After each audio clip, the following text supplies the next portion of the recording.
How to turn off safe mode in Android. So safe mode is basically when you turn on safe mode, what this will do is it will disable all of the third-party apps and only the original apps that your phone comes with will be able to run.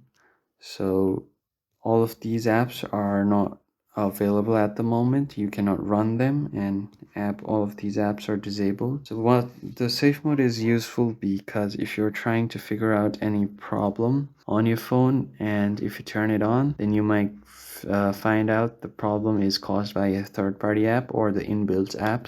So it's useful.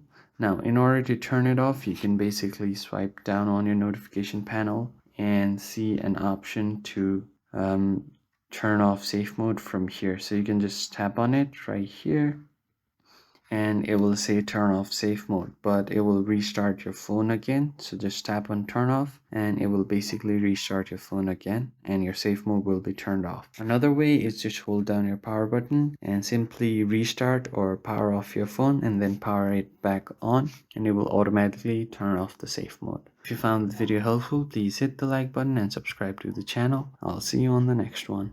Thank you for watching.